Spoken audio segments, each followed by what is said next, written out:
One morning, a man woke up not knowing how he got home.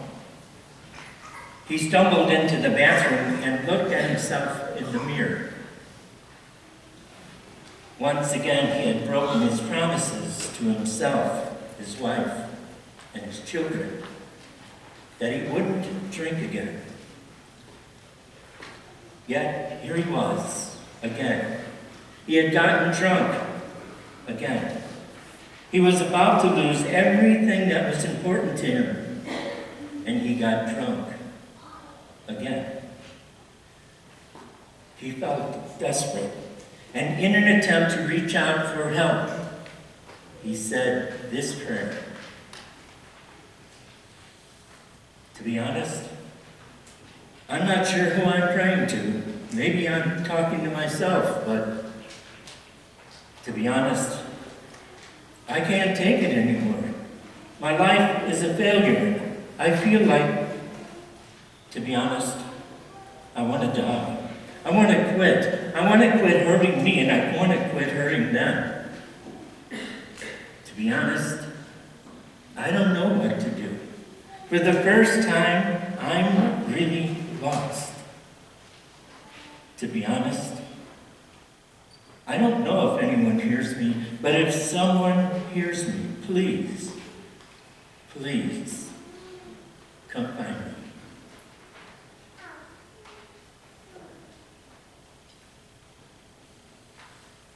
What do you see when you look into the mirror? Success or failure? Humility or pride? Saint or sinner? God sees exactly what there is to be seen, but for us, it's not so easy. God's eyes are clear and can see within us into our very souls. The eyes of our souls are dulled and damaged by original sin, and so we see things more as we are, rather than as things really are. But still, there is hope for us. Our eyes can be healed. God has given us an antidote for this kind of blindness. A simple antidote called prayer. Last week, Jesus spoke of it again and told us it should be persistent and full of hope. Persistent prayer is daily prayer, like the prescription of antibiotics we take for infections. Not skipping a single day for the most effectiveness. Hopeful, with that mysterious confidence prayer gives, we know that God is fully aware of all our needs. Our damaged eyes certainly do need to be healed, and so do our wounded hearts. To realize this is already an enormous grace. It is then we seek out the Lord with some degree of enthusiasm and humility. We look for him at Mass, in the Scriptures, in our chapel, in the Rosary, and in the domestic church of our homes. Our lives become a kind of adventure, looking for the God who so much desires to be found. On this journey, we have three classic enemies: the world, the flesh, and the devil. We know all about them in all sorts of ways, subtle and obvious. They try to lead us away from the one who calls us. And then there is the ever-present, never-sleeping ego. The ego gobbles up everything and turns those things into its own ends.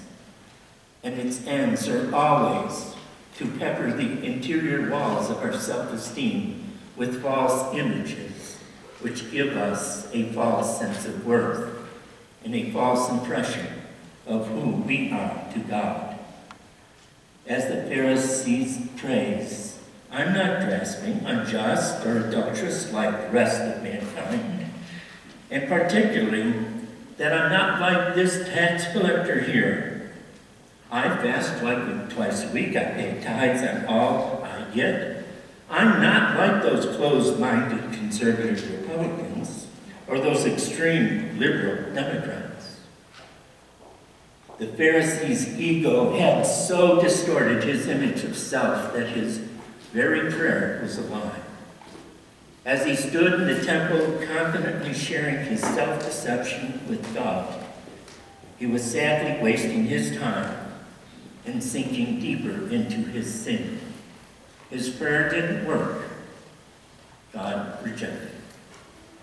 The Pharisee's prayers was a lie, but he didn't know it. As the psalmist said, so he flatters himself in his mind that he knows not his guilt. He wasn't who he thought he was. His prayer was dreadful, awful, horrible. Like some of those singers auditioning for X Factor or American Idol. For us, there is a message here. Prayer is not word-driven. Pope Francis reaffirmed this only a few days ago. Prayer gets its power not from the number or cleverness of our words, but from the sincerity of our hearts and the truth of our lives. You just can't sing the words of the Hallelujah chorus to the tune of Amazing Grace. It just won't work. The Pharisee invited God to share his lies about himself, and God did not accept the invitation. But he did accept the invitation of the poor sinner who lived in the truth of his own sinfulness and asked God for mercy.